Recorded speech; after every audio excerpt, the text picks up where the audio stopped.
자, 안녕하세요, 여러분. 배움이 즐거운 러블리파크에 오신 것을 환영합니다. 자, 오늘은 지난 시간에 이어서 호흡기 한번 살펴볼 거고요. 자, 교과서는 176페이지부터 179페이지까지 오늘 내용도 노트에 정리를 하면서 공부해 보도록 할게요. 자, 오늘은 호흡기, 그중에서도 호흡기의 구조와 기능에 대해서 좀 살펴볼 건데요. 자, 호흡기는 말 그대로 숨 쉬는 것과 관련된 기관들의 모임이라고 생각하시면 돼요. 우리 개라고 하는 거 배웠잖아요. 그래서 우리가 숨 쉬는 것과 관련된 우리 몸의 기관이 어디지? 라고 하면 가장 먼저 떠올릴 수 있는 곳이 바로 이렇게 숨을 들이마실 수 있는 코, 그리고 코에서 들이마신 숨이 이동하는 기관 보이시죠? 그 다음에 우리 몸의 여기 양쪽에 하나씩 덩어리로 있는 폐, 그리고 기관이 폐에 연결될 수 있게 요렇게 꺾어진 빨대 모양처럼 되어 있는 부분이 기관지. 그 다음에 숨 쉬는 것과 관련되어 있는 이런 흉곽의 아래에 이렇게 경계 짓고 있는 부분을 가로막이라고 합니다. 그래서 호흡기는 먼저 이렇게 구성이 되어 있고요. 자, 그중에서 우리가 오늘 핵심적으로 다룰 부분은 바로 여기죠, 여기. 숨 쉬는 것과 가장 관련이 큰 폐를 좀 볼 건데요. 자, 폐의 구조를 좀 보시면요. 자, 코에서 들이마신 숨이 기관을 따라서 기관지를 따라서 이동 끝. 이게 아니고요. 그림을 자세히 보시면 폐 안쪽 끝까지 이렇게 공기가 이동할 수 있게 길이 이렇게 길이 나 있는 거 보이실 거예요. 완전히 구석구석까지 공기 길이 이렇게 나 있죠? 그럼 이 공기의 길을 따라서 공기가 폐 전체적으로 이렇게 퍼져서 이동을 할 건데요. 그 공기의 길을 끝에 보시면 이렇게 동그랗게 주머니 모양의 이렇게 동그란 주머니 모양의 알갱이가 보이실 거예요. 주머니, 공기 주머니 보이시죠? 자, 오늘 이걸 좀 공기 주머니를 자세히 살펴볼 건데요. 자, 이 공기 주머니를 좀 확대해서 보면 이렇게 생겼어요. 자, 이렇게 생긴 공기 주머니 이름을 뭐라고 하느냐? 폐포라고 하거든요. 자, 폐포, 포도송이처럼 생긴 공기 주머니, 이렇게 들어오는 숨이 공기가 이렇게 끝에 길 끝에 이렇게 주머니까지 이동을 하는 거예요. 주머니 보이시죠? 그리고 이 주머니를 좀 자세히 보면 또 특징이 이 주머니는 뭘로 둘러싸여져 있다. 그렇죠? 거미줄처럼 그물처럼 이렇게 촘촘한 혈관으로 둘러싸여져 있잖아요. 자, 이런 혈관 우리 배운 적 있어요. 온몸의 끝에 거미줄처럼 그물처럼 이렇게 퍼져 있는 혈관, 이 혈관을 뭐라고 했더라? 그렇죠? 모세혈관이라고 했죠? 그래서 먼저 폐에서 폐포를 좀 보면요. 자, 폐포는 공기 주머니 모양으로 생겼다. 그리고 뭘로 둘러싸여져 있다? 모세혈관으로 둘러싸여져 있다. 요거를 먼저 기억을 하면서 다른 내용도 자세히 살펴보도록 할게요. 자, 폐포 하나를 좀 자세히 보려고 선생님이 요렇게 포도 알갱이, 공기주머니 알갱이 하나만 요렇게 똑 떼어서 그려봤어요. 자, 공기주머니 하나만 이렇게 똑 떼어서 그려봤고요. 여기 있는 모세혈관 중에서도 하나만 요렇게 똑 떼어서 그려놔봤어요. 그래서 여기 그림을 보시면 여기 동그랗게 있는 공기주머니가 바로 폐포고요. 쓸까요? 여러분들 헷갈리니까 선생님 쓸게요. 자, 얘가 바로 폐포고요. 폐포. 그 다음에 폐포를 둘러싸고 있는 이 혈관의 이름은 무슨 혈관이다? 모세혈관이다. 자, 우리가 모세혈관에 대해서 배울 때 모세혈관은 경맥과 동맥에 비해서 굉장히 얇은 혈관벽으로 되어 있어요 라고 배웠거든요. 그렇게 얇은 혈관벽으로 되어 있기 때문에 굉장히 또 유리한 부분이 뭐였냐면 이 얇은 벽으로 뭐가 많이 이동할 수 있다? 그렇죠? 물질이 이동을 하기 때문에 물질 교환을 할 수 있는 통로가 된다라고 했거든요. 기억나시나요? 기억이 나야 되는데 아마 다 날 거예요. 그래서 폐포가 모세혈관으로 둘러싸여져 있다라는 것은 바로 이 폐포가 모세혈관과 뭐를 한다. 지금부터 물질 교환을 할 거라는 거. 이거를 우리가 기억 딱 떠올릴 수 있으면 될 것 같아요. 그럼 이제 어떤 물질 교환을 하는지 보면요. 자, 모세혈관은 혈관이기 때문에 피가 흐르겠죠. 자, 피가 혈액이 이렇게 들어와서 폐포 주변을 한 바퀴 뺑 돌고 다시 이렇게 돌아서 나갈 건데 이 뺑 도는 동안에 얼른 물질을 주고받는 교환을 하는 거예요. 자, 어떤 물질을 주고받느냐? 자, 혈액이 폐에서 충전하는 게 뭐라고 배웠죠? 우리 전 시간 순환에서 배웠어요. 폐에서 충전하는 거. 그렇죠. 폐는 산소를 충전하는 산소 충전소라고 했잖아요.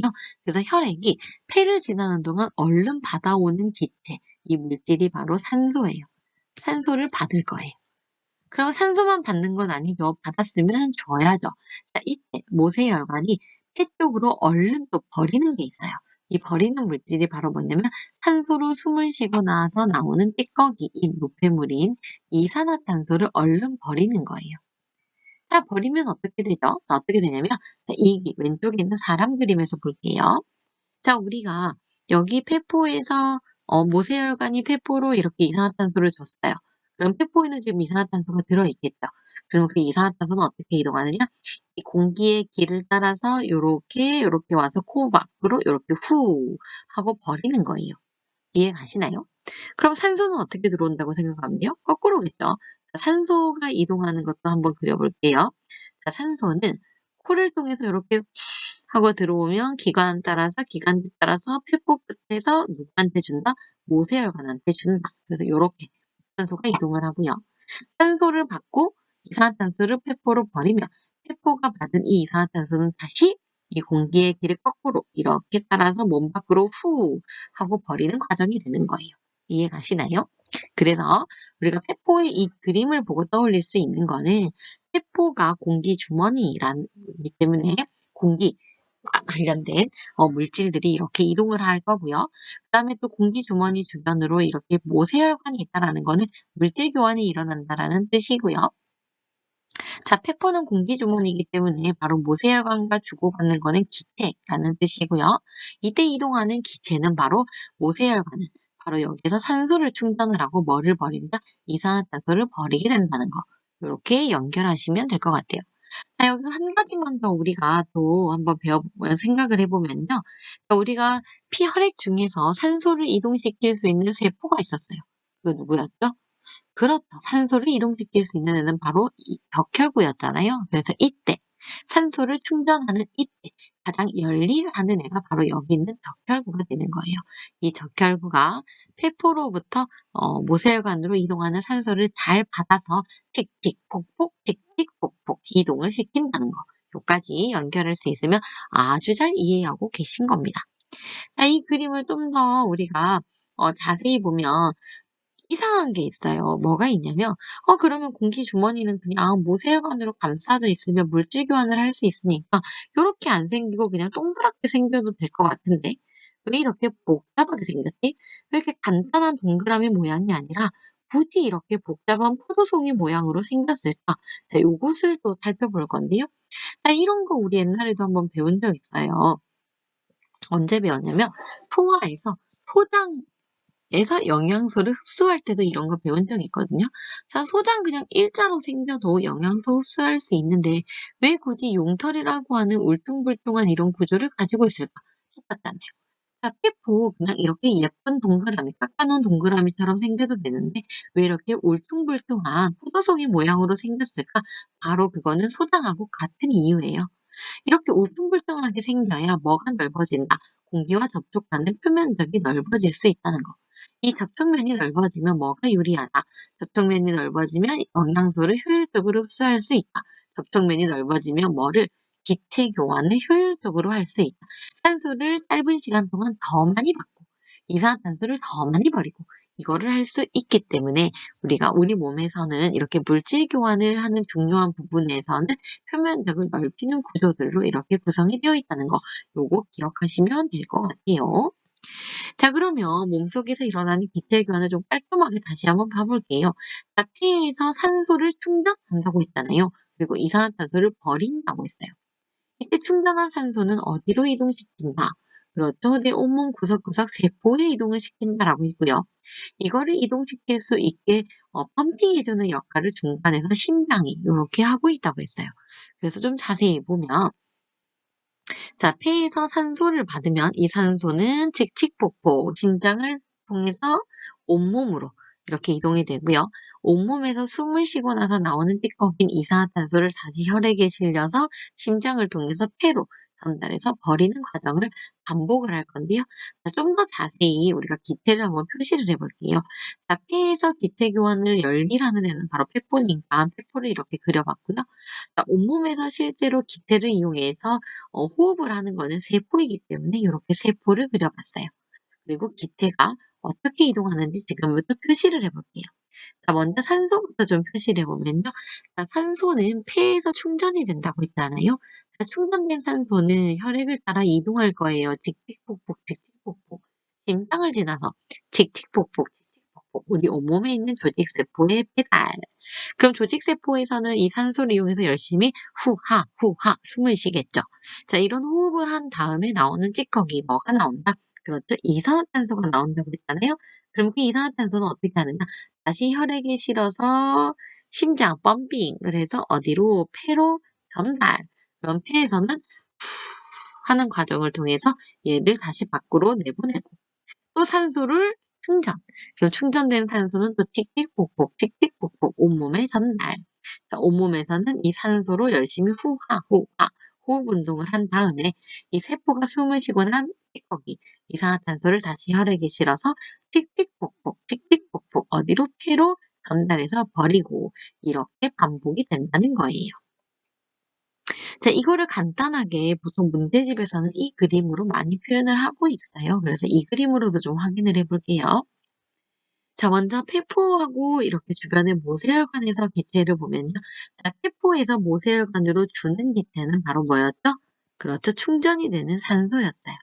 자, 산소가 충전이 되면 자, 칙칙폭폭, 칙칙폭폭 이동합니다. 어디로? 우리 온몸의 조직세포까지 이동을 할 거예요. 자, 조직세포에 주는 게 바로 산소죠. 그래서 조직세포도 마찬가지로 주변에 모세혈관이 이렇게 둘러싸여져 있을 거고요. 이 모세혈관이 조직세포로 산소를 이렇게 배달하는 거예요. 그럼 조직세포가 이 산소를 이용해서 후하, 후하 호흡을 하고 뭐가 나온다고 했죠? 그렇죠? 이산화탄소가 나온다고 했잖아요. 이 이산화탄소를 다시 자기를 감싸고 있는 모세혈관에 버리는 거예요. 그럼 모세혈관은 정맥을 통해서, 심장을 통해서, 동맥을 통해서 칙칙폭폭 이산화탄소를 실어서 이동을 할 거고요. 이 폐까지 이동이 되면 폐에 있는 모세혈관이 바로 폐포에게 뭐를 버리는 거예요? 이산화탄소를 버리는 거예요. 대신 뭐를 받는다? 산소를 받는다. 이 받아온 산소는 다시 이렇게 이동이 돼서 온몸으로 전달이 되고요. 자, 온몸에 있는 모세혈관이 이렇게 온몸의 조직세포로 산소를 주면 후하, 후하 이렇게 호흡, 생명활동을 한 다음에 나온 이산화탄소를 다시 버리게 되고 이 버린 이산화탄소는 틱틱폭폭 다시 이동을 해서 폐포 주변의 모세혈관에서 폐포 쪽으로 또 이렇게 버려지게 됩니다. 그럼 버려진 이산화탄소는 후 하는 숨을 통해서 몸 밖으로 버려지게 되겠죠. 이 과정 이해되시나요? 자, 그러면 이렇게 하고 산소가 들어오고 후 하고 이산화탄소가 나가고 이제 이 과정을 좀 볼 건데요. 이거를 호흡 운동이라고 해요. 자, 들이마시는 들숨과 내쉬는 날숨으로 호흡 운동이 이루어져 있는데요.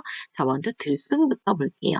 자, 들숨은 말 그대로 들이마시는 숨이에요. 자, 지금 여러분들 손으로 갈비뼈 위에 손바닥을 올려놓고 숨을 있는 대로 들이마셔 볼게요. 들이마시면 내 몸통이 어떻게 변하냐면 자, 원래는 내 몸통이 이렇게 되어 있는데 내가 하고 숨을 들이마시면 이렇게 몸통이 빵빵하게 위로 부풀어 오르는 거 손바닥에 느껴지시죠? 자, 이거를 생각하면 들숨 쉽게 이해할 수 있어요. 자, 내가 숨을 들이마신다라는 거는 한다는 거는 여기에 있는 내 흉곽의 부피가 커진다는 거예요.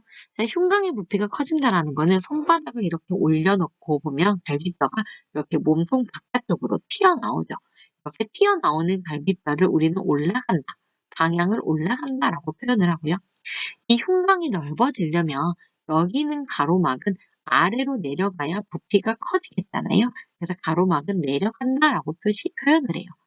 다시 따져보면 들이마시는 들숨은 하고 마시면 갈비뼈가 위로, 가로막이 아래로, 즉 흉곽의 부피가 커지는 방향으로 움직이게 되고요. 이 커지는 방향으로 움직이게 되면 우리가 1학년 때 배웠었는데요. 부피가 커지면 압력은 낮아지게 돼요. 거꾸로 간다고 했죠. 압력이 여기 압력이 더 낮으면 어디보다 바깥의 압력은 높은데 안쪽의 압력은 부피가 커지면서 낮아졌어요. 그리고 기체는 항상 압력이 높은 곳에서 낮은 쪽으로 이동을 하기 때문에 이렇게 폐 쪽으로 공기가 들어오게 됩니다. 그래서 공기가 몸 밖에서 폐 쪽으로 이동하게 된다는 거. 이거를 들숨이라고 하죠. 자, 그럼 반대로 날숨인데요. 자, 날숨도 마찬가지로 여러분 갈비뼈 위에 손바닥을 올리고 숨을 하고 있는 대로 뱉어볼게요. 그러면 내 몸통이 이렇게 쪼그라드는 게 느껴지실 거예요. 이거를 생각하시면 되고요. 자, 이렇게 있던 내 몸통이 쪼그라든다는 거는 갈비뼈가 들러붙는다는 거잖아요. 이 방향을 우리는 내려간다라고 표현을 해요. 그 다음에 가로막은 원래 이렇게 있었는데 이렇게 위로 올라와야 이 내부의 공간이 쪼그라들겠잖아요. 그래서 가로막은 올라간다라고 표현을 합니다. 자, 정리해보면요. 날숨은 갈비뼈가 아래로, 가로막은 위로, 아래로, 얘는 아래로, 얘는 위로 이렇게 되면서 내부의 공간이 작아지게 되고요. 내부의 공간이 작아지게 되면 반대로 압력은 높아지게 돼요. 어디보다? 바깥쪽보다.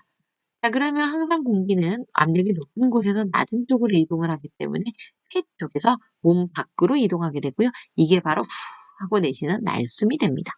들숨과 날숨 이해하셨나요?